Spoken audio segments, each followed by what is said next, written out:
by the way. It's good.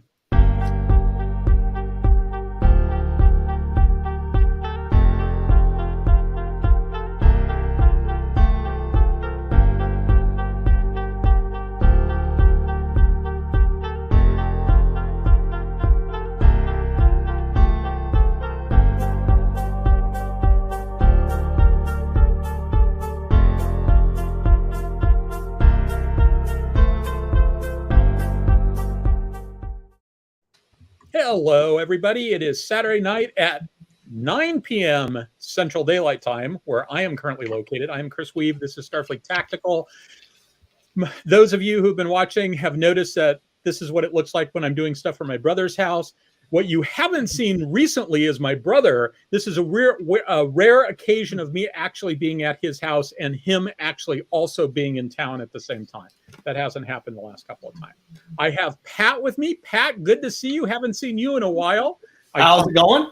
I talk with Pat all the time, but Pat, he's got this thing going on that's like a life or something that he lets get in the way of his science fiction, which is problematic. And we've also got TJ Zadlow on because we've got a question from last week we need to do the follow-up on.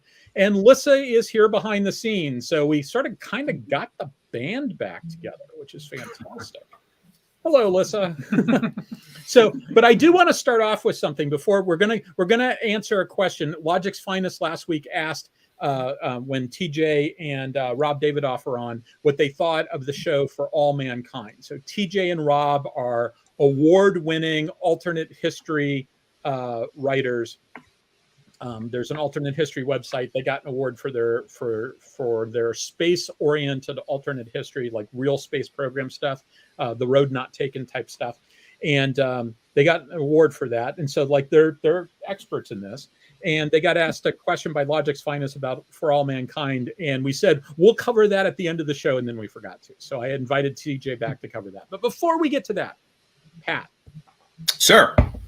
So you, sir, are an airline pilot. So they say. I've been thinking about this for a while because very, very responsible job. Mm-hmm. People are putting their lives in your hands. And that's a big deal. I'm right? sorry, I shouldn't smile. I should be very serious, shouldn't I? You should Go be ahead. very serious. Okay. Well, I mean, you're good at your job, right? And I can tell you're good at your job because I've been doing some thinking about. I'm still alive. Well, we'll get there. So I've been doing some thinking about this, about how if you're getting on an airplane, right, Delon, you've flown before. If you're getting on an airplane, you want to make sure that you've got somebody good, right? Because it potentially you don't get to choose, but yeah. So I've been thinking about how do you tell if your airline pilot is any good? And I think I've come up with a really good metric that I can do this. Okay. Asking one question. And I've been thinking about this. We haven't been on the show together. I came up with this idea, this question about a month ago, but I wanted to ask you on the show. Oh, good. Find out.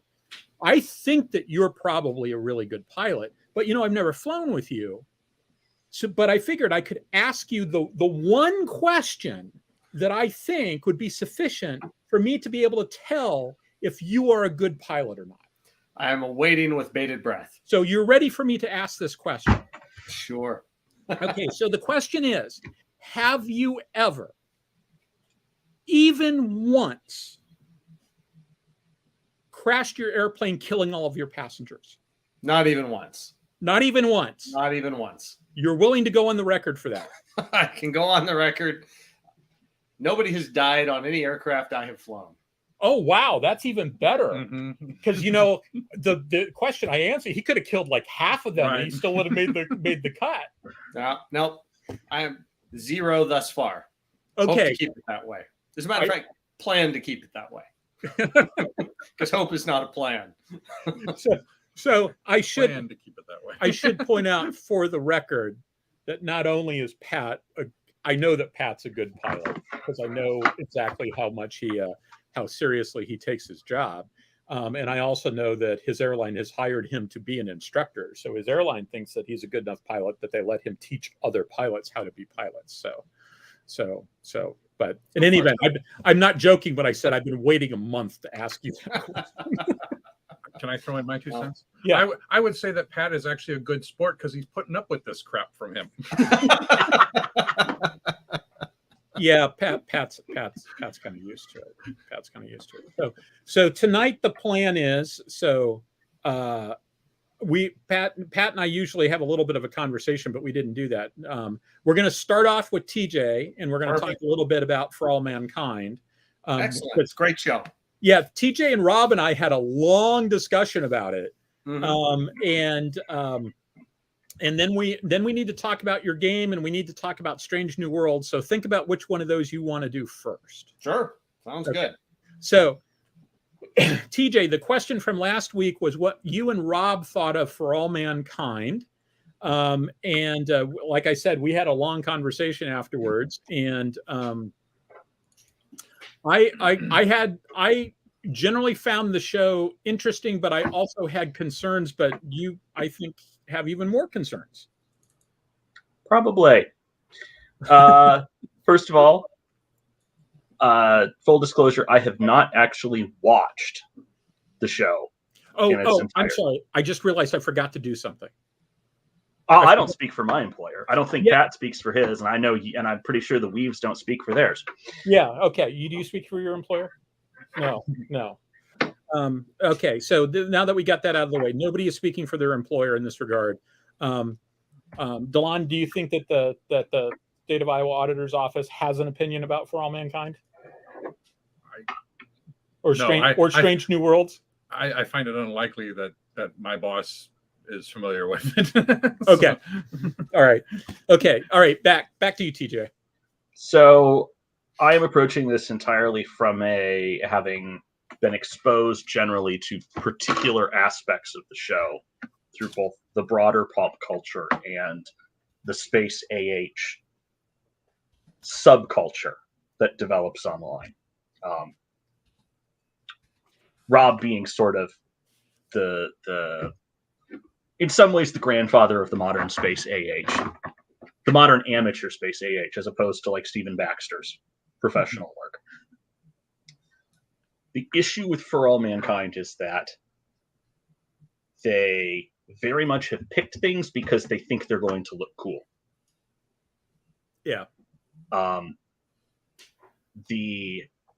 In the first season, there is a scene where they kill an astronaut by having him be in the engine when an engine ignites in space. I did the math. It won't. The engine in question, with an astronaut in a suit, you're not going to cook the astronaut. It's not going to be pleasant for the astronaut, but they're not going to get cooked. They're going to be the heat transfer in space occurs via radiation. Even inside the engine plume, there's not enough exhaust gases to get conduction and convection off of the gases to the person in the suit, which means you can't cook you can't add enough heat to the astronaut fast enough to cook them. And the back of the envelope math says you get about the same as you get from the sun. So, and that's with you right up at the engine belt. That's the thermal load. So the thermal load's not going to cook you. Now you've got a whole bunch of mass that's very suddenly starting to fly out and push. So you're going to end up, ironically enough, it's the mass impact that could do the most damage, but very rapidly that goes to zero because the gases will want to expand out as quickly as possible once they're outside of the belt. Yeah, the biggest problem is they have to go track you down and get you, and that would be hard. Yeah. And so you're probably going to asphyxiate. It's probably the way that depends how much what your reserve is on the suit. Yeah, and there's one of the things that I noticed that both TJ and Rob had emphasized was things like, so this is an alternate reality where the space race is hot and heavy. The Russians don't have the booster blow up in the pad that kills their space program. And so they actually land on the moon slightly before we do. And the space race continues at full throttle all the way through. Yet you still have like the basically the classic shuttle design. It's the OTL space shuttle. It is the exact same orbiter because they use stock footage for it. Yeah. Now, and so the problem with that is that orbiter, you know, the space shuttle was a series of compromises forced upon NASA by a budget that kept shrinking. And so exactly. And so this wasn't their first choice orbiter.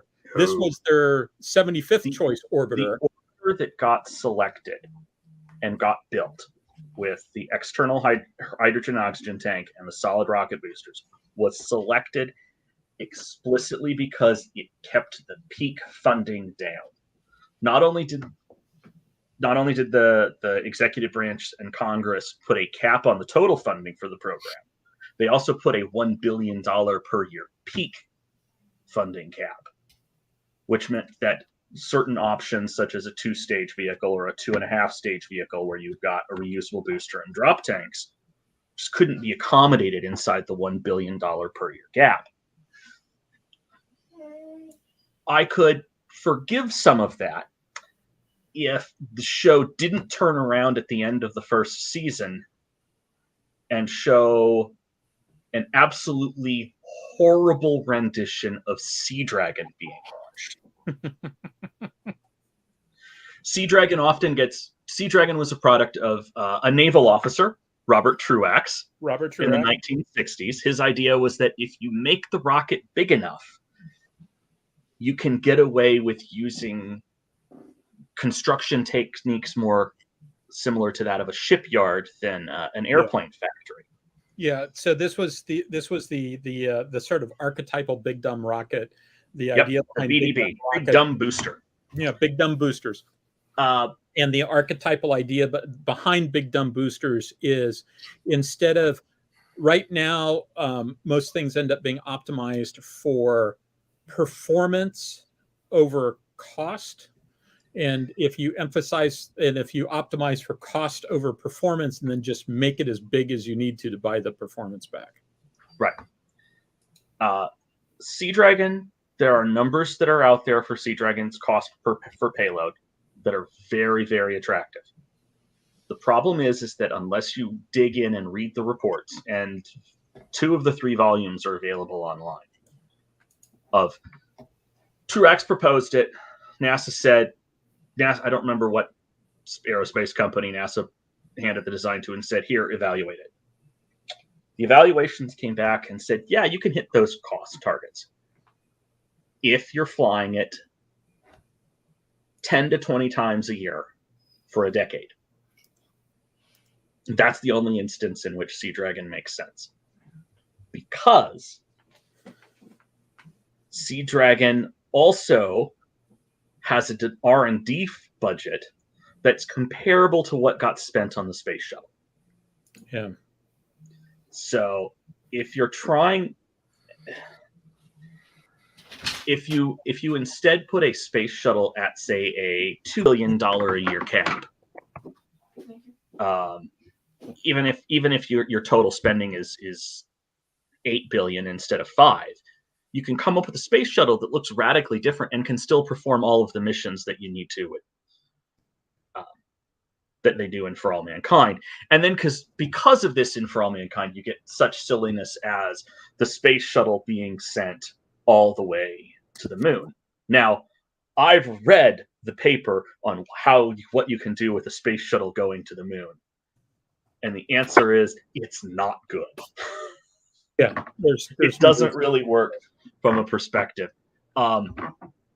Recently, how the site where Rob and I won our award, there was a commentary that was done recently that basically went through and it's like, okay, how can you fix some of these? And it's like, okay, you get rid of lithium and uranium mining, and instead the Americans on the moon are mining lunar oxygen. Because if you can throw the oxygen back in, the moon is like 25% oxygen by mass. and you've got abundant solar power, so you can just crack the oxygen out of the rocks, put it in a tank, put the tank on a linear accelerator, and throw that to low Earth orbit, where it can just get braked down via drag. At that point, that oxygen is cheaper than launching it from the surface of Earth to low orbit. And oxygen is 6/7 of your rocket fuel by mass. Yeah.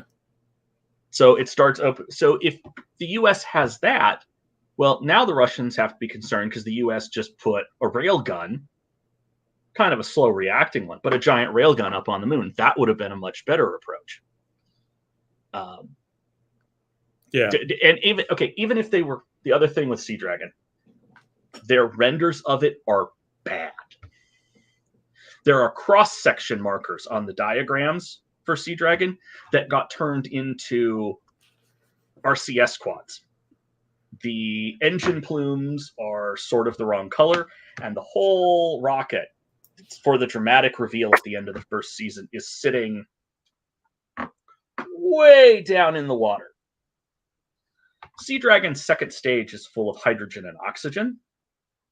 So instead of sitting way down in the water, it's going to be sitting like this. You've got like 40 stories of rocket way up above the water line. But then you don't get that big reveal that they did in Throwing Mankind. So yeah, let's see if I can find that. I will say this in positive for the show. Absolutely amazing set design. The second season with what they did for Jamestown Base. Yes, that's the diagram. You'll note the cross-section markers on that diagram. Yeah. Those people tend to think of those as thruster quads. They're not.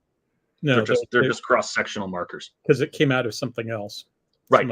And on that diagram of Sea Dragon, you will note the three triangles. I can't point to it on the screen. I'm pointing at my screen. It doesn't help. The three little triangles, those, the upper stage engine does not gimbal. So it needs side thrusters to help adjust trajectory. Mm-hmm. Those are going to be sitting sort of at the water line when this rocket is bobbing up and down in the ocean after it's been filled with fuel. So those engines also ignite at the surface, and you're not, and they're also hydrogen oxygen engines. So it's going to be this clear blue flame, not the standard orange plume you get off of like kerosene or solid rockets. Yeah. So you see that a lot. So Pat, you had said something to the effect of that you liked the show. I've seen a couple of episodes. I found the show, it scratched an itch that I had. It's like, okay, it's a bad rendering of Sea Dragon, but it is rendering a Sea Dragon. It doesn't necessarily make sense that Sea Dragon's there, but it's a rendering of Sea Dragon. So from that standpoint, I thought it's okay, but I sort of agree with what Bob said here. Just got up on For All Mankind on Friday. I'm enjoying it overall, but for me, it's just a soap opera that happens to have a space program central theme. So I think there's a lot of truth. Probably a very fair assessment of the show. Yeah. And there's some stuff there that, I mean, I remember being really annoyed in the first episode when they were doing all the hand-wringing about whether Apollo 10 should have just gone ahead and landed on the moon. And that would have been really great. It would have made a wonderful memorial afterwards to the first two astronauts who died on the moon, because that Apollo 10 was not a lunar landing capable. Well, it probably could have landed. It's the takeoff part where they couldn't have done it, because that was not at the proper weight to be able to take off afterwards. That module was, I don't remember how many 1,000 pounds heavy. Yeah, so people don't fully appreciate how close together those missions were. I mean, they were. Like Apollo 10 and Apollo 11 were what, 6 weeks apart? 2 months. 2 months? From Apollo 8 through Apollo 11, they were flying every 2 months. Yeah. And 8, 9, 10. Of those 4 missions, 3 of them launched from the same pad. Yeah. They only used the second pad once in that entire sequence. People don't appreciate how closely together those were. When 11 went up, they had, I want to say they had 12 stacked. I helped somebody dig into do some research on how quickly can we get an Apollo. If something goes wrong on an Apollo mission, how quickly can we throw together a rescue? And the answer is probably not fast enough to actually save them. Yeah. But you can get darn close. We could probably get an Apollo rocket off the pad inside of 2 weeks. Wow. Now that was like 5-6 years ago. I did the background math. I don't have my notes for that anymore. That's pretty impressive. That's pretty impressive. And that was only because they had, when Apollo 11 went up, they had Apollo 12 stacked in the VAB. Yeah. So. Okay. All right. Anybody? I would like to thank you guys for inviting me back, and I think at this point I'm an honorary. I think I've been here more than anybody else, other than the two of you guys, than maybe Delon. Well, Chris Carlson's been on a couple of times too. Yeah, but this is my 5th. Your 5th? Yes. Is it really? Yes. Oh, okay. Yeah, I think we're gonna have to get. And I'm still working on those Admiral. I've started in on the TNG Admirals. Okay. So I'm looking forward to that. Actually, I'm very much looking forward to it too. So, all right. So, okay. Well, hey, Pat, do you have long life? Pat, are you there? How about now? Yeah. Now. Okay. Sounds good. 5 episodes makes you an ace. I guess so. Again, have a wonderful night, everybody, and I will go back to just watching you guys. All right. See you later, TJ. Thank you. Aviator terms.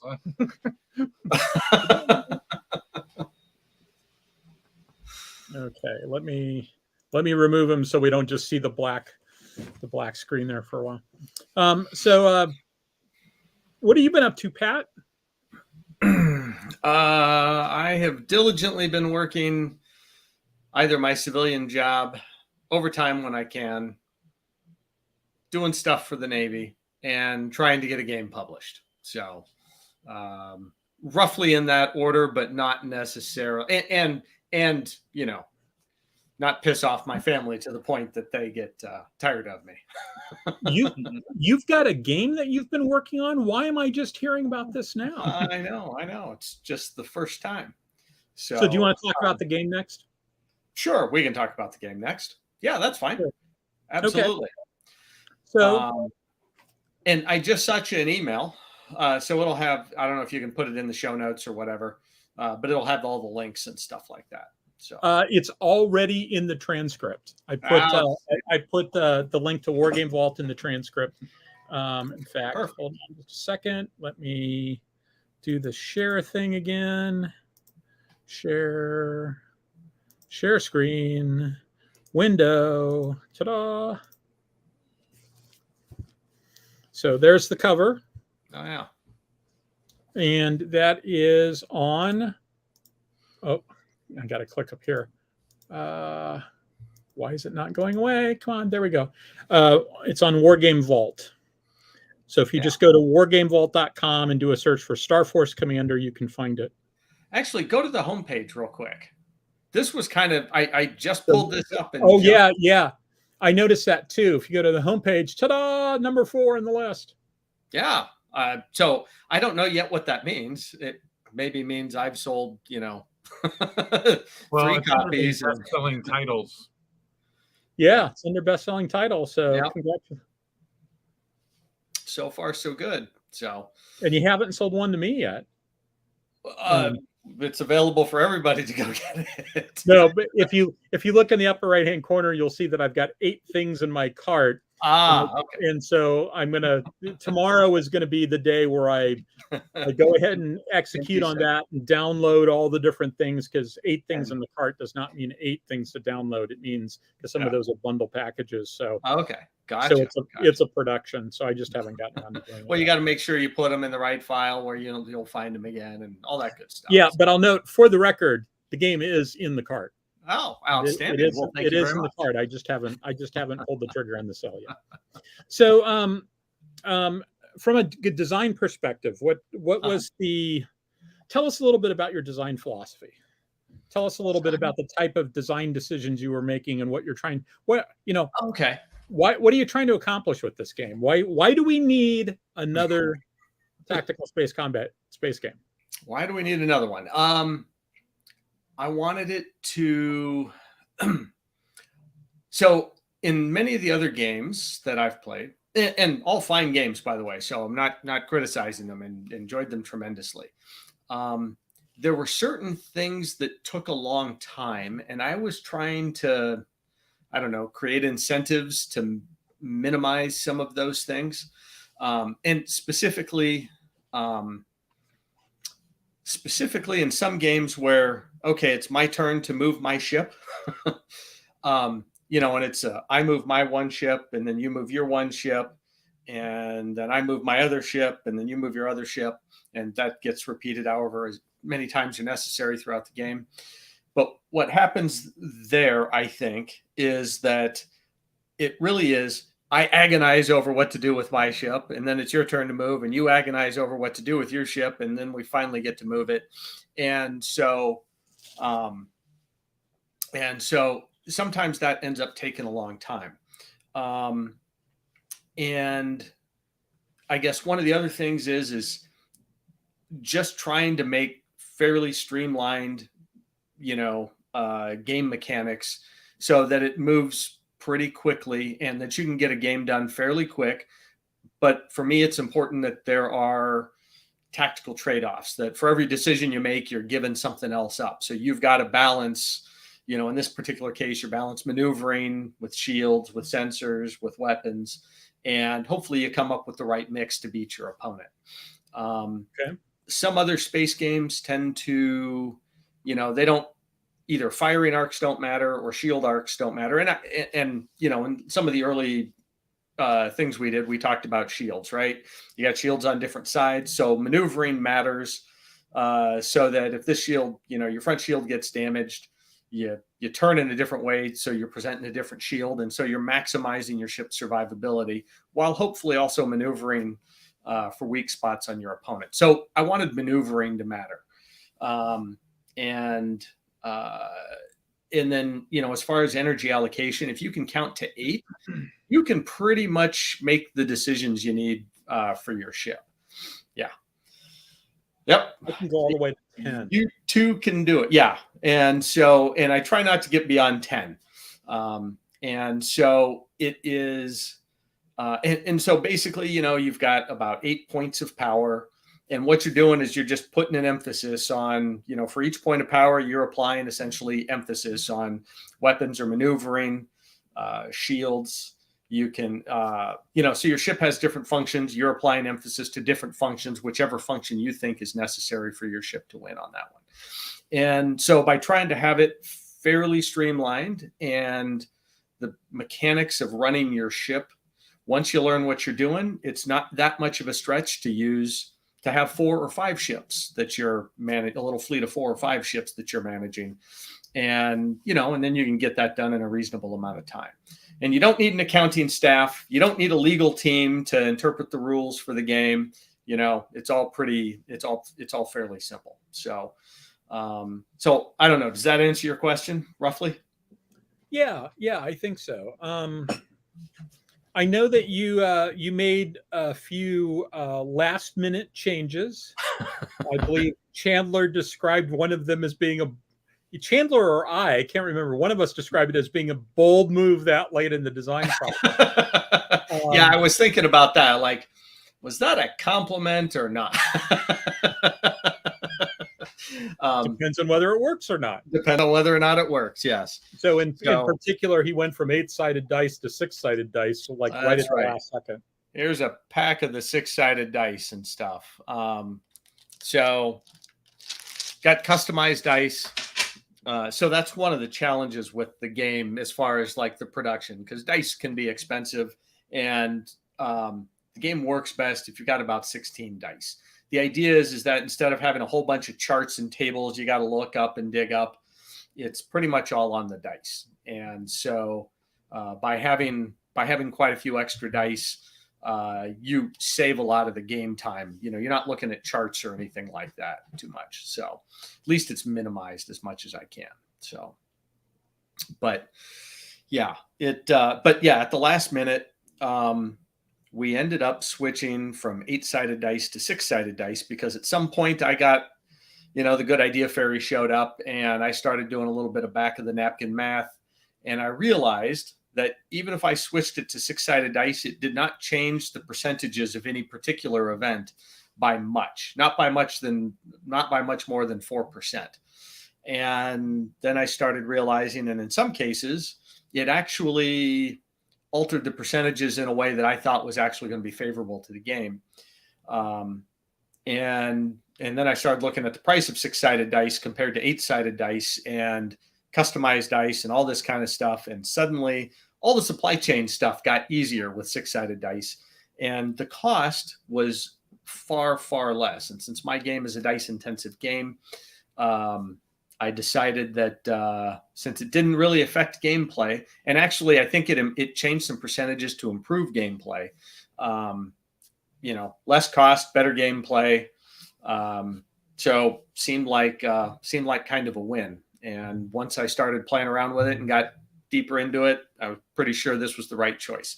My cohorts Chandler and Brandon, they were like, "What the hell are you doing again?" And slowly I made my case, and then we tested it a few times, and yep, it works. So we've gone with it. You mind if I throw in my 2 cents? Please. Well, okay, I've played D&D for decades. Okay. Mm-hmm. I've played a little bit of 5, a little bit of 3, a whole lot of 1. Mm-hmm. Okay. And one thing that I've always known fairly on is that not all dice are created equal. Mm-hmm. And quite frankly, on top of that, you throw into the fact that my wife for a while worked at the local casino as an internal auditor. So she also had to address the whole not all dice are created equal problem. Okay. And even if, now granted, this is the very first time I've heard anything about your game, and this is off the cuff sure. in my mind. Okay. But if you've got a translation matrix between your custom dice and a standard die, mm-hmm. you're going to want to have dice that are fairly equal as far as the way they roll out. Mm-hmm. Okay.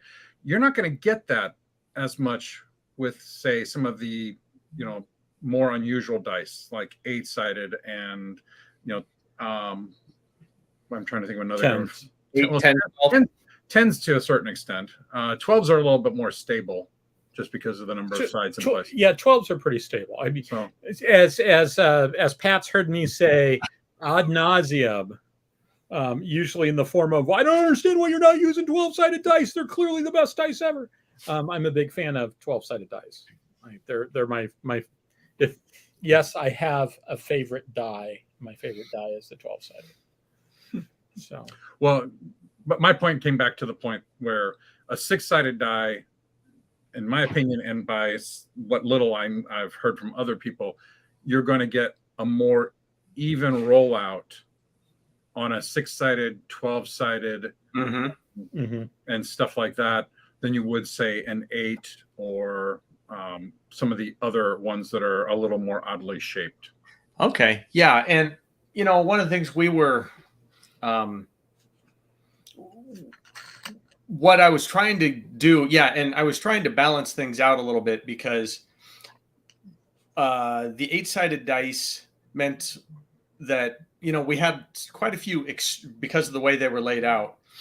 We had lots of extremes of either good or bad luck, and and I wanted it, to be more in the median area, so that you didn't win or lose just by the dice rolls. And the 6-sided dice seem to have evened that out a little bit. So, so I thought that's good. And the dirty little secret of game design, anybody who's ever had to actually try to sell a game understands that like usually there are certain magic numbers that if you have cards in your game, it's a multiple of these magic numbers, and it's how many cards they can put on one sheet of cardstock. The type of dice you get and the number of dice is heavily driven by sourcing of the dice and things like that. So yeah, and and I didn't necessarily go ahead. You can find a whole lot of people who will make 6-sided dice that are of good quality. I mean, for crying out loud, everybody who ever goes to a casino has seen those. Yeah, it's harder to find somebody who does good quality other dice.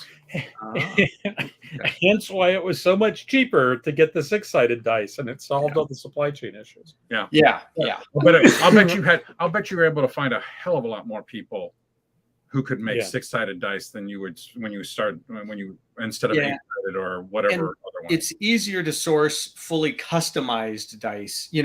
Our dice, I had to have designed stickers, and these are indented dice that are intended to have stickers on them.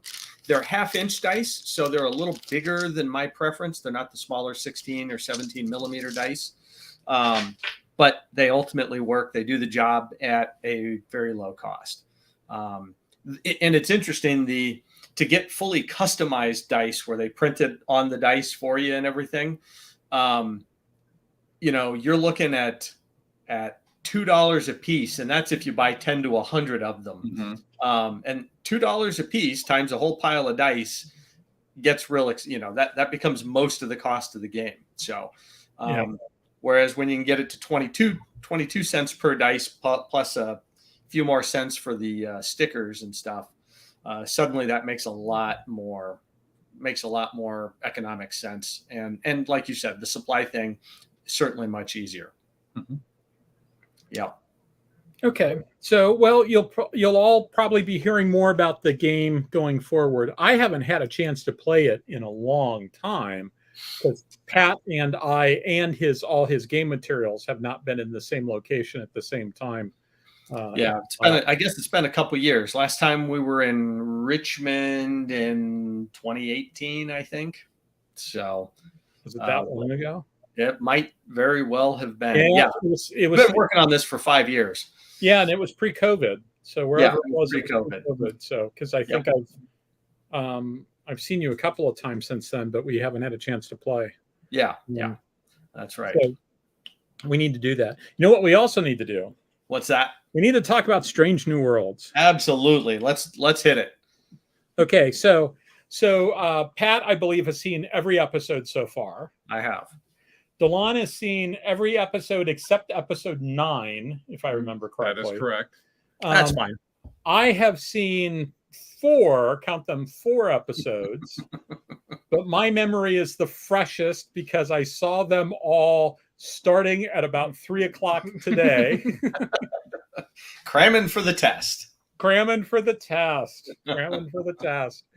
And he came over here because I got the higher internet speeds than our father did. Well, no, it's because you got Paramount Plus. Well, that's true, but you could. Oh, that's true. I could have logged on from there, but you would have had to fight Dad's. And so rather than watching on the big screen TV, I would have been watching on my laptop, on dealing with downloading on my dad's net connection. Because my dad's got an archaic net connection. He's got what he needs. Yeah, he's not like me, who's got the best internet connection you can for a residence. Yeah, they put fiber. They were all of a sudden there's people knocking on my door before I left on Thursday, and they were there to put fiber into the building. It's like, where'd this come from? Oh yeah, I've been getting flyers from a company here wanting to put fiber. Yeah, they just the apartment complex is just putting fiber in, and so I don't know how to access it yet. I mean, I don't know if I have to switch service providers to get it or what, but I've actually got reasonably good internet access. I have no reasons to complain. But in any event, so I generally liked it. There is, I think that may have been the best first episode of a Star Trek series in the history of the franchise. I believe you're right. Yeah. Actually, I'm convinced you're right. Yes. Yeah, I think I think it is. I think it's better than the second best one in the history of the franchise, which of course is the Orville. By the way, recent episodes, very, very good. I think of the really Orville. enjoyed it. Yes. Yeah, I'm a little behind. I need to get caught up. But thank you very much for the Ensign Ricky. Yeah, it looks like we got a super chat. Speaking of beaming down to the planet with Kirk, Spock, and McCoy. Yeah, Ensign Ricky. Yeah, that's the poster. Hail Ensign Ricky.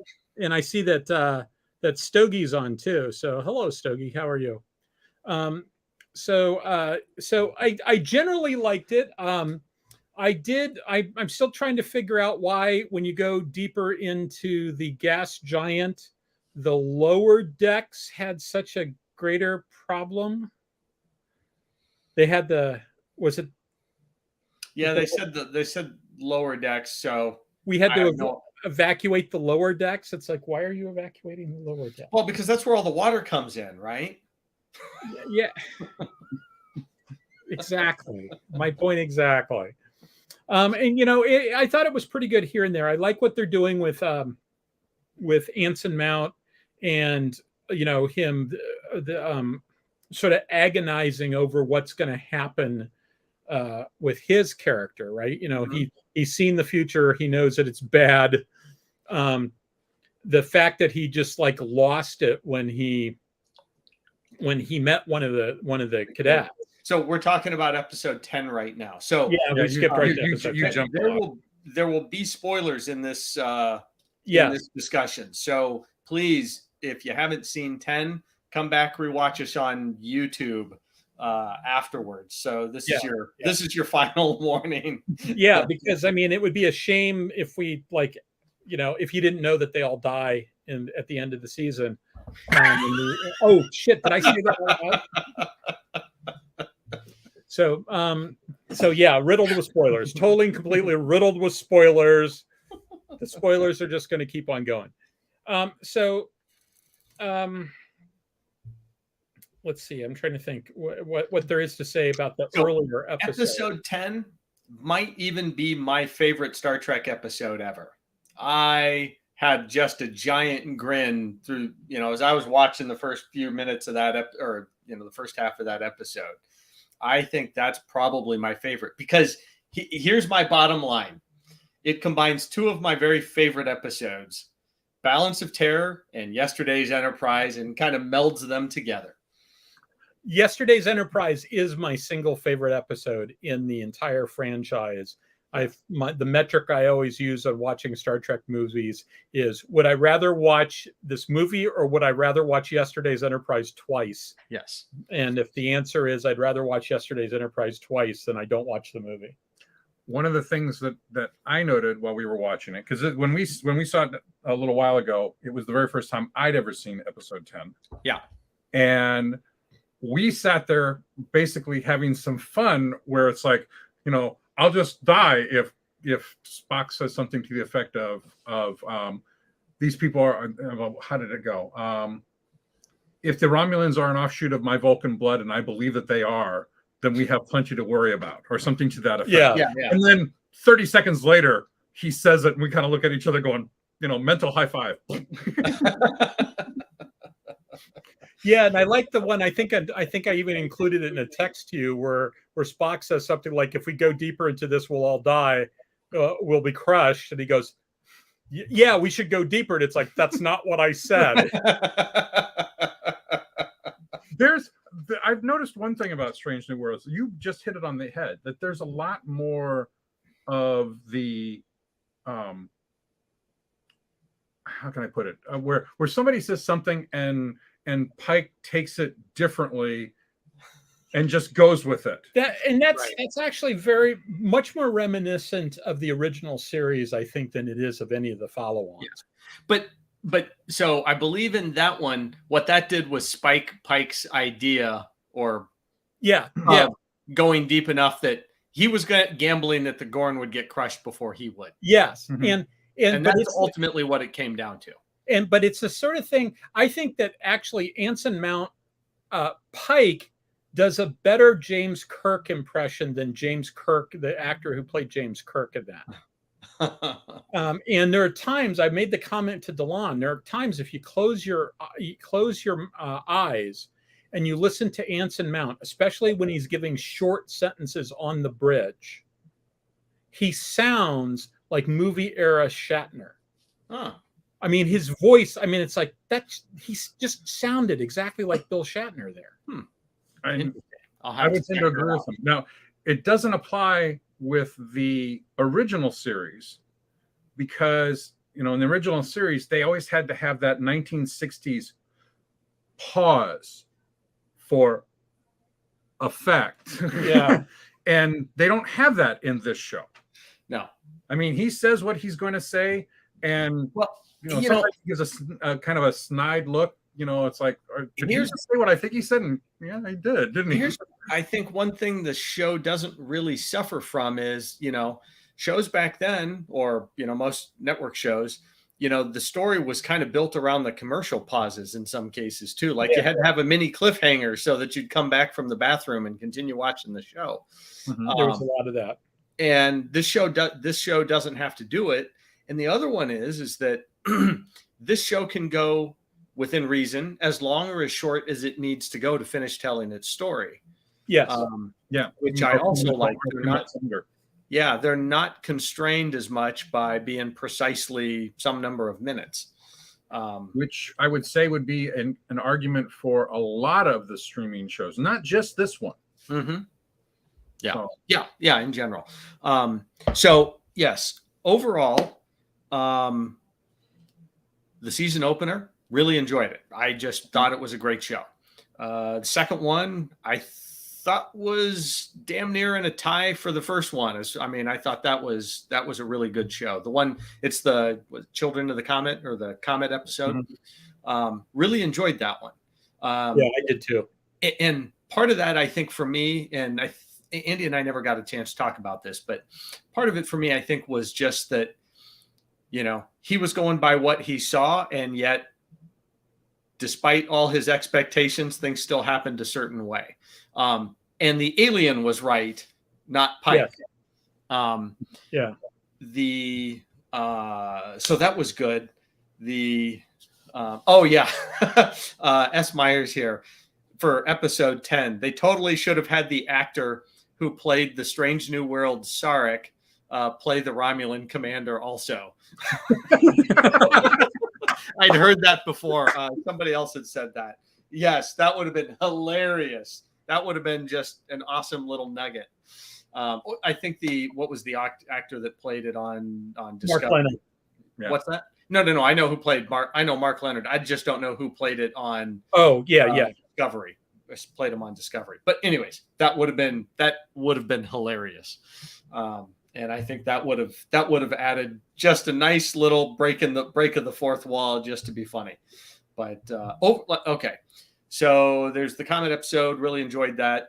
The Gorn being chased in the nebula, or the Gorn, and they're in the nebula. This is your episode with lower decks. I would suspect I'm willing to reinterpret that as maybe some of the outer sections of the ship as opposed to lower decks. So I suspect some things are done so that the audience understand. The people who aren't naval analysts understand as opposed to. There's a problem I have with that last episode, though. Okay. And it's the last episode or the Gorn episode? So we're talking about the Gorn episode right now. 5 more minutes. We'll talk about the Oh, Gorn that's true, episode. that's true. We'll talk about the That's Gorn 5 episode. minutes. Never mind. It's the last episode. Let's continue talking Okay. about the Gorn episode. There So- was something I was going to say about the Gorn episode though too. It'll come back to me. All right. So, Pat, you'll get a kick out of this, and I'm wondering how many other people would get a kick out of this. When in that one instance where the helmswoman is basically saying, if this works, this is going to be called the Pike Maneuver.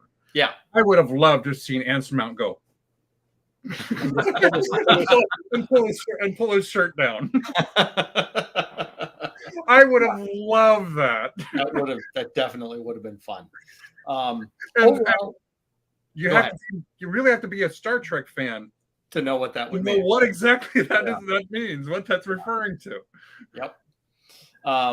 Overall, I enjoyed that episode. From a continuity point, bringing the Gorn in, I'm kind of unclear as far as that goes. Because I thought they were a completely unknown. You got the impression from Arena in the old series that they had been nobody completely had ever unknown. heard of the Gorn before. Yeah. So very curious how that circle gets squared. Well, you could basically chalk it up to need to know. Well, that could be it. So yes, could be need to know, could be compartmentalized. And the other thing is I have actually worked for a large governmental organization, and there are times where one part of that government knows something and the other part doesn't. Okay, wait. I work for a small governmental organization, about a staff of 100, and we see that too. So it could very well be, there's shit on the internet that somebody on the planet knows that I don't know because I haven't known to look it up. And maybe nobody had looked up information on, little green lizards going around attacking people. Yeah, but you got the impression from all the conversations that took place is that the Gorn were not unknown in terms of the fact that they existed, etc. There were lots of rumors about them. Mm-hmm. This isn't like, oh my God, it turns out there really are vampires. This is like not knowing about the Loch Ness Monster, not knowing about Bigfoot. Yeah. In many ways, just the top. And don't you think that after this episode, there isn't like an all points bulletin that goes out to Starfleet that says, oh, by the way, these guys are assholes. Keep your eyes open for them. Yeah. I mean, they specifically talk about how they have to be on their toes, and next time they'll be ready for them. Mm-hmm. You can't be ready for somebody if you. It almost makes me wonder if there should have been some sort of race, and I don't know which one that would have been, that was mentioned in the original series where they kind of know all about them. But this would have been their first introduction and scared the crap out of them kind of situation. But off the top of my head, I can't. Can you think of any race that they seemed very familiar with that in Trek's original series, where there was some race that they seemed to know everything about that could have been the scary boogeyman 10 years before when Pike was in charge? Romulans. No, Romulans, we knew we had fought a war with them. Right. Right, but you didn't know what they looked like, and actually, Pike actually called them the Boogeymen. Oh, okay, yeah, in episode 10. That's true. Shall we talk about episode 10 now? Sure. There's one thing I want to say. There's one thing I want to say about episode 4. There's a spot in there where Pike they've just been damaged. They've just had the initial engagement. Enterprise is a little damaged, and Pike asks, hey, how fast can you push the impulse engines? And Erica Ortegas, she says, the starboard nacelle is half damaged, so I can get us about half speed, which would kind of confirm, assuming they weren't just the writers didn't just make an error, but that would kind of confirm Andy's theory that the nacelles were necessary for maneuvering at impulse for the old Constitution class. So yay, Andy, for predicting that well before this. Well, I've always said that I thought that the warp engines were useful at Yeah. I mean, right. It still creates the your subspace field so that the ship doesn't have mass and you can maneuver and do all the airplane stuff in the in the sky. So, anyways, that was the big Easter egg, I thought. And it kind of confirmed what you and Andy have been saying. So I like the character of Ortegas. Uh-huh. I do think, though, that she spends an awful lot of time questioning the boss when he's, the boss says something, and she makes lots of snide comments. Like at one point, she said something that was sort of basically translated as "about time." About time we did. I mean, it was like very close to the exact same conversation where Data ends up giving Worf a talking to in Next Gen about you're disrespecting the CO. Mm-hmm. You really need to knock that off. Yeah, and so she's okay. I got it. She's a smartass, but there's the right time and place to be the smartass, and questioning the CO on his bridge, not so much. On the bridge in that situation is not the time to do it. Correct. And in Balance of Terror, at least Pike turned around and let her have it. In episode 4, when she's making some of those comments, you can tell he gets a look on his face like, I really need to kick her ass, but I don't have time right now. Well, and the difference between those two is that she was questioning the order in the first one. She wasn't making snide When he blasted her in that conversation. Yeah, when he blasted her, she was actually pushing back and questioning the order. It wasn't just that she was making snide comments about his order. Yeah. Yep. So I walked away from episode 10 with a very befuddled sense of like, what at the very end of it. So let me see if I can explain it. It's got all this wibbly wobbly, timey wimey stuff. And so as a result, it's a little bit hard to explain, but let me try to do this. He jumps forward 7 years into the future. He finds out, and this is all because he jumps forward 7 years into the future. The timeline has been changed. Mm-hmm. And he finds out that changing the timeline was a bad thing, et cetera, et cetera. Right. Although, I'll note, by virtue of the fact that he jumped forward 7 years into the future and discovered the wrong way to handle the Romulans, you would think that now he could go back and say, thank you very much for showing me the time crystal thing. Now I know the right way to handle the Romulans. And maybe he had that conversation with Kirk. Or has that conversation with Kirk later. Yeah, I mean, we don't know. So, but I mean, it's just that, like, okay, so by virtue of the fact that he gets to see the ghost of Christmas future, et cetera, et cetera. Now he can go back and change his life and make it work. He knows what isn't going to work. Mm-hmm. He knows that his initial instinct isn't going to work. He knows what the right answer is. So why doesn't he just go back and do the right answer? But okay, I'll press the I believe button on that one, right? That he's decided that there's really only two different options, and he's stuck following the first option. So he goes forward 7 years. Wait a minute. The reason, because Future Pike says any future in which we live has the bad results. So the other Pike has war gamed out all the other shit. Yeah. So they make that statement to put these sort of timeline things. True. That's true. He did pull a Doctor Strange and said, yes, I visited. That's exactly what I was thinking. Visited all the timelines. There's only one where we win. Got it. And he stood there and went later on in the middle of the battle. So, okay. All right. So just forget all that. We'll just do, okay. So he jumps forward 7 years in the future, and because he's made this change, and he goes forward 7 years in the future, and he finds out that number one has been arrested and is in jail. Mm-hmm. Okay. Then he goes back to the past. He goes back to the normal timeline, right? Mm-hmm. And number one gets arrested. Mm-hmm. Okay. So I'm making an assumption here. I'm making the assumption that Rebecca Romaine has decided that she's going to stick with this series, and they're not like canning her after the first season. Right. Okay. So, and this isn't like they'll get her out.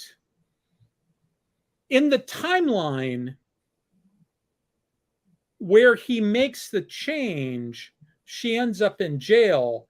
The change that he makes shouldn't affect whether she ends up in jail or not. Right. How does she end up in jail in that other timeline? And how does it not happen in this timeline? It does. She gets arrested at the end. No. She gets arrested, but presumably she's going to get out. Well, Why perhaps. did she not get out? What about him sending a letter, which now, if he had sent it, It could be that he loses the fight. This could be foreshadowing that she actually does lose the fight. She ends up in jail. Could be Rebecca Romaine is leaving. I don't know. You're right. It could be that Rebecca Romaine is leaving. It could be that I am stipulating up front that I'm making the assumption that she gets out of jail. Right. I'm just curious as to how the changes he made in the timeline, wouldn't have taken effect yet to get her arrested, and shouldn't have affected any of that. Oh, I'm sorry. There's an episode specifically about Illyrians that you're missing, episode 3. Yeah, right. I know about this episode. Oh, okay. I know why she gets arrested. Okay. What I don't understand is why in the alternate timeline she ends up in jail for 7 years, and what is different about her going to jail in the two timelines? Maybe Pike's not as good as a legal. Well, I'm not in his. Go ahead. But it all happened 7 years before the events in the episode. Yeah. It's happening now, not in the future. It's happening now. Can I throw a theory? So what is but the change takes place 6.5 years in the future. Oh, wait a minute. Are you assuming that she was the other thing I'd like to point out, the show's taken place in 2259, same time Babylon 5 did. So we have two parallel universes. That's perfect.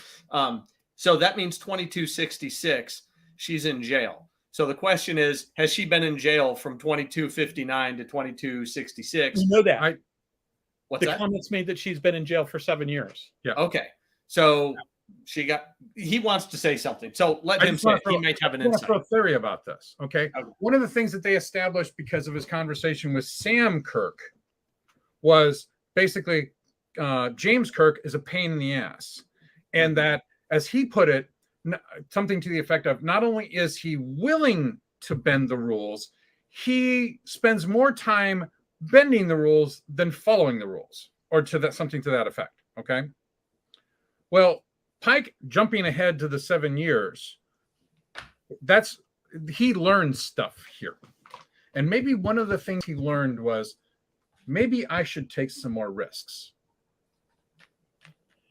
That is actually a very interesting thing. Because if he had been the Boy Scout and just said, well, that's the law, I did my best, right? It is entirely possible. You can do the right thing and still lose. Well, no, but that's not the issue. The issue is, what is the change in the timeline that leads to the different outcome in the two different timelines? Maybe it's not the letter. Maybe it's Pike. Yeah, maybe. And maybe maybe what that means is that in the regular timeline, he has to have done the alternate history thing, the alternate timeline in order to change his perspective, so that he'd be the right guy, that when it came right down to it, he'd be willing to throw his ass in front of whatever that thing was that melted his body and killed those people. Yeah, but that's not related to this. That the part that's well, but that's that's related to the long term, the war with the Romulans and all that other stuff. But sort of. But I am thinking that it's not necessarily the letter that needed to not happen. It's just that Pike's perspective on everything in his life, which means that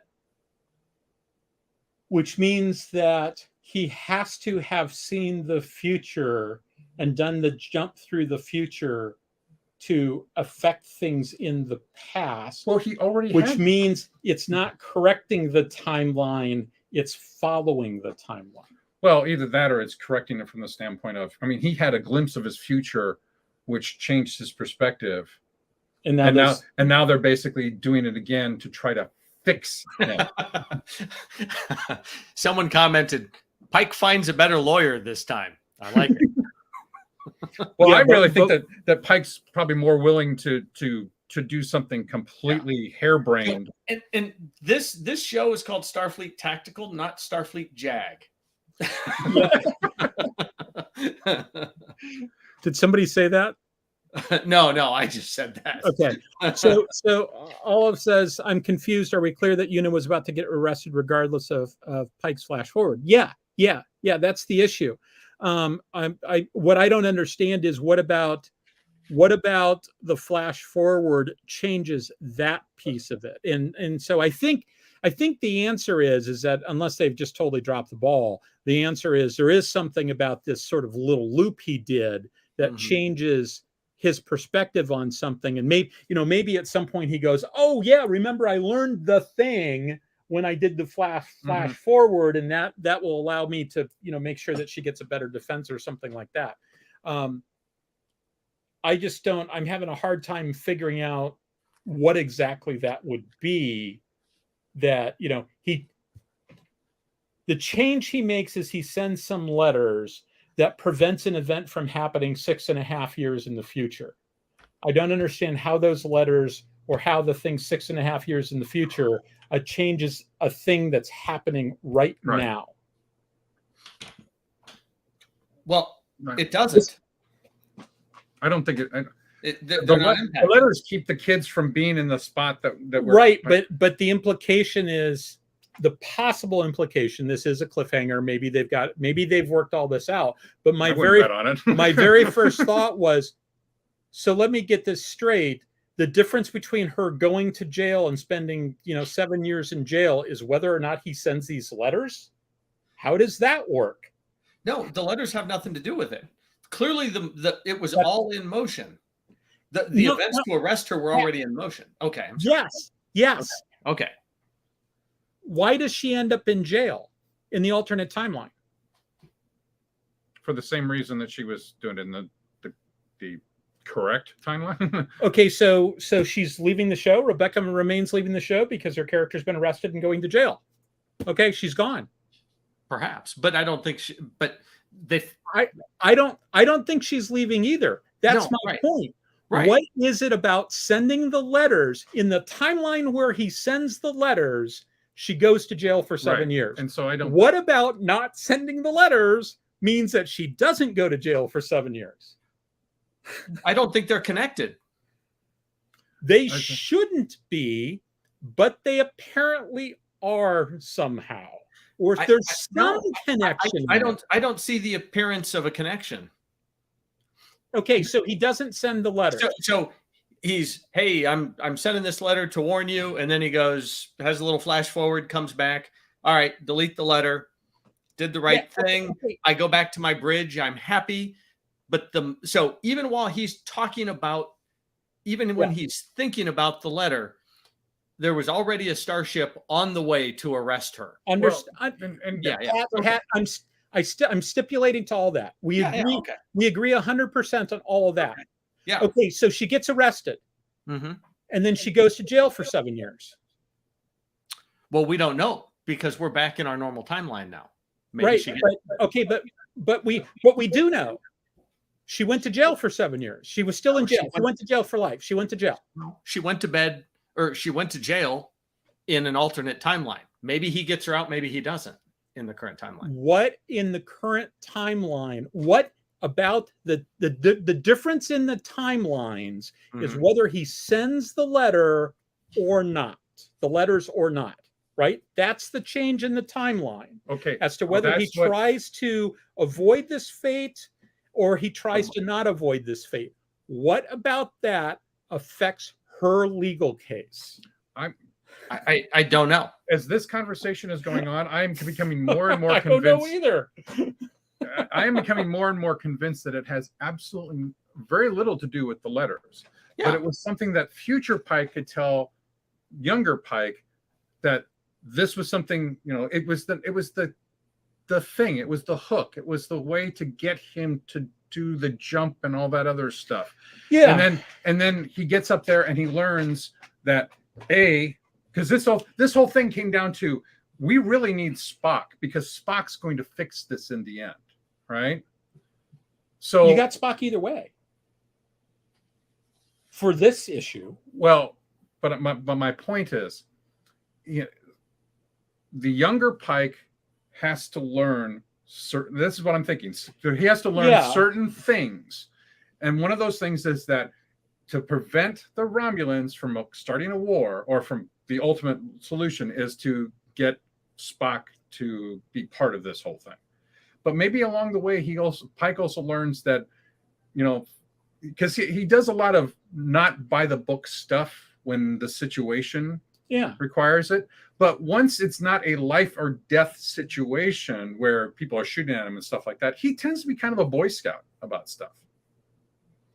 Well, okay, we have to press the I believe button on the idea that he's going to be a Boy Scout about number one getting thrown in jail, and that that somehow a change in his behavior is going to affect whether that the outcome of that legal case. Yeah. And maybe that is the case. I mean, maybe he becomes less of a Boy Scout as a result of this thing. He fights a little harder to keep her out, right? Could be. I'm simply saying that so far we've got this mystery. And the mystery says for some reason that is not explained, sending those letters makes it, or the decision that he made in this episode, right? The decision he made in this episode somehow affects whether she ends up in jail for the rest of her life. Personally, I think of that the real mystery. I don't think there's a connection. The real mystery isn't that whether she's going to get out or not. It's whether you're going to tune in next season to find out. There's got to, unless she's leaving the show, there's got to be some connection between the effect of this time travel thing and her ending up in jail. Otherwise, there's no reason for her to have been in jail in that alternate timeline, unless this is just a case of you roll the dice on the timelines. In which case, what exactly is the purpose of going back in time? Well, but almost every single timeline episode that they've ever had in the movies and in all the other other shows, there's always additional ramifications other than the one thing. I'm saying that, yes, I think that's the case, that there must be something else there, or the writers are dropping the ball. I don't know which one it is. True. I mean, But I mean, we've all run into TV shows where there's been like this big unexplained thing that's like this, this is big, right? Mm-hmm. Somehow the effects of this episode have to translate into her, whether she ends up in jail or not. Mm-hmm. Otherwise, it's like, why? The big unexplained thing. Okay, I understand that.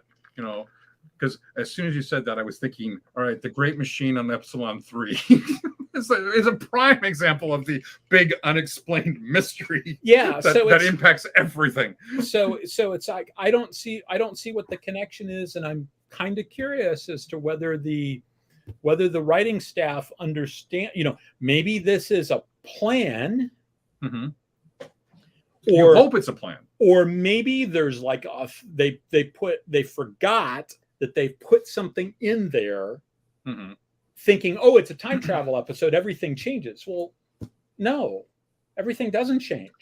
Well, if I'm Pike, he really has nothing to lose by putting everything on the line to get her out, right? Either way, he's got nothing to lose. Yeah.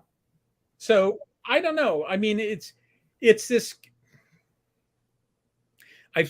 This strikes me as the potential that they think that the people who wrote it were thinking, oh yeah, it's a time travel episode. Everything sort of gets reset, and it's like, why would that thing get reset? It's outside of the area where the changes mm-hmm. took place. Mm-hmm. That's like saying, like I go forward. I'm trying to think of a good example off the top of my head. I go forward. I know that I'm going to die I find out that I'm going to die in 10 years. I decide that I'm going to fix that by not going to the place. They send, the ghost of Christmas present or Christmas future comes and sends me forward to see what the world is like in that situation. I go, oh, that's really bad. And then I go back to my regular timeline and discover that Hitler was assassinated as a baby, or, died as a baby or something. We don't have Hitler. It's like, what did this little trip have anything to do with the thing that happened beforehand? Right? That's outside of the realm of the little trip. I mean, how does that affect things? So I don't think writing the letter caused her to go to Daniels when you really need him. Yeah, where's Crewman Daniels when you really need him? What was that, Pat? I don't think writing the letter affected the fact that she was still in prison. But anyways, know what? We can go. We've already gone round and round about this for 20 minutes. That's true. Yes, and we could probably spend the next. Oh, and we're actually way over anyway, so it's probably time for us. Indeed, we are. We didn't get to talk about too much other stuff other than this, but perhaps we can talk about it some more later on. So, yeah, I mean, if you ever come back and visit us again, Pat, we can talk about it some more. I will endeavor to do so. A few other things going on. So Pat and I still have a plan. Pat's watched Babylon 5 relatively recently. I'm way behind. I need to watch a bunch of Babylon 5 so that Pat and I can get on and talk about the first half of the first season of Babylon 5 for our watch along. I've also, by the way, I was thinking I'm going to do a talk at one of these times on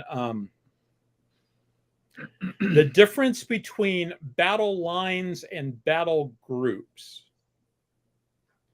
because we see in a couple of different things, a couple of different science fiction properties where they organize around something that looks like a modern carrier battle group. The difference between the two, so, is that a carrier battle group has a capital ship, the aircraft carrier, surrounded by escorts, and that's sort of the functional unit, right? You deploy a battle group. Maybe you deploy another battle group. You might throw some extra ships here and there, but it's really like the carrier and the ships with the carrier as the sort of functional unit that you send around. That's not how we did it before aircraft carriers. That's not how we did it. You didn't have like a battleship and a handful of destroyers and cruisers, and that's how you sent things out. You had a squadron of battleships, or two squadrons of battleships, etc. And then you had destroyers as their own thing, organized in squadrons, and cruisers organized in squadrons. And you might have them all in the same place, but it wasn't that I've got the battleship sort of controlling its escorts around it. You had a battleship commander that controlled squadrons of battleships, and then you had the destroyer commander that would command the destroyers. But you sometimes see in science fiction this modern battle group structure with something that you look at it and go, it really should be more like a battle line rather than a battle group. Honor Harrington does battle lines.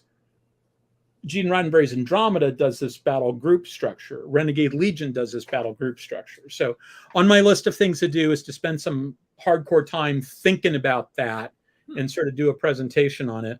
I've also decided it's time. I've had for several years now. I've got this naval metaphors and science fiction talk that I think I've done on the show. I'll go back and double check whether I've done that or not. And what I want to do is take that. I've been thinking for a long time, I need to break it down and do like one that's specifically on a model of surface warfare and one that's specifically on a model of submarine warfare. So I'm gonna do some of that. I'm gonna do some of that too. So that's where I'm going to go with this. Cool. So I got plenty of stuff, and plus I'm doing Corbett, and I'm currently reading Sound Military Decision, which was a document that they used, written by the U.S. Naval War College in the 1930s.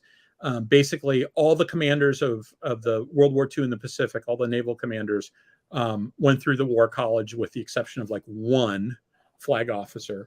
and they all read and used sound military decision. And sound military decision is about how to do an estimate of the situation, et cetera. And I'm working my way through that because I think that's potentially interesting.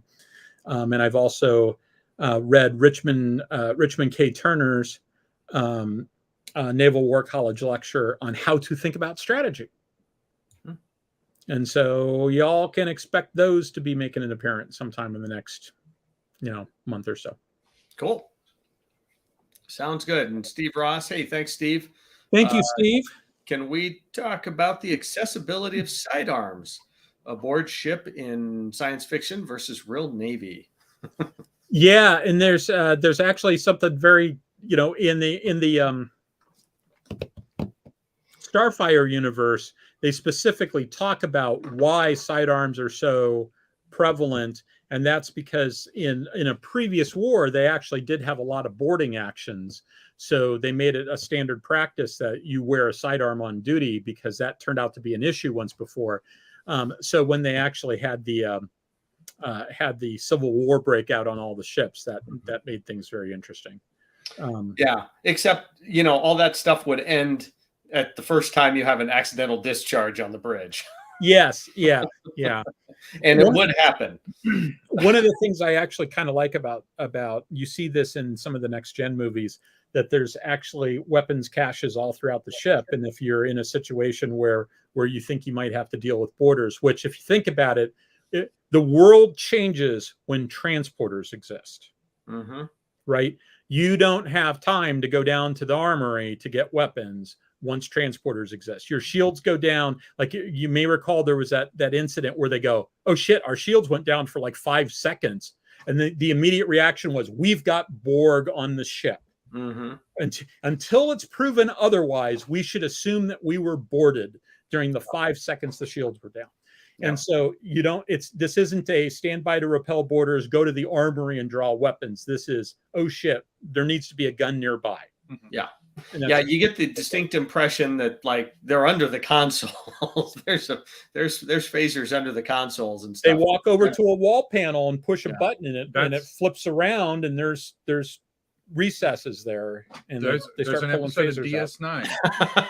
O'Brien accesses a weapons locker in a storage bay. It's the one where he was considering committing suicide because he'd been that 20 years. It was one of those, O'Brien must suffer episodes. He's Irish. He's used to it. That's right. Yeah, it showed. I mean, a weapons locker with like 4 phasers. If only they could find a way to blame the English for his suffering. Yeah. But that's actually a great topic. We should actually have one about weapons. And people pointed out that the hand weapons in Babylon 5 were specifically designed to not put holes in the side of your space station. That's right. That's probably a good thing. So we got in the squishy human meat bags.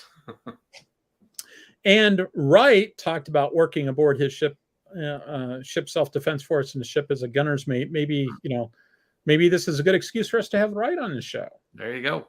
So, all right. So Wright, consider that an invitation. We'll let you know when we get this around, when we get our act together and we put this together. So. Hey, thanks everybody. I saw a couple people had picked up the game. Really appreciate it. Thank you very much. Hope you have fun. We'll have more and more information on the websites for questions and that stuff. And I'll be putting up videos and that sort of thing on how to play the game and that sort of thing too. So we're just in the very beginnings. Yesterday was just getting across the finish line as far as completing the basic product, and then we'll be working on ways to support it here over the next few months. So stand by for more. All right. Thank you, everybody. All right. So, and with that, I think we should go ahead and call it for this evening. Lissa, I actually thought we were going to finish on time today, but that almost never happens. yeah, and we're way over. So my Opa's still awake, so I was just reading comics while you guys kept going. So, Lissa, I don't think I say this enough, and I certainly don't say it on the air enough. Thank you very, very much for everything that you do to make this show successful. So, thank you, Lissa. All right. Thanks, everybody. Appreciate it. All right, everybody. Everybody. See you later. Bye. Bye-bye.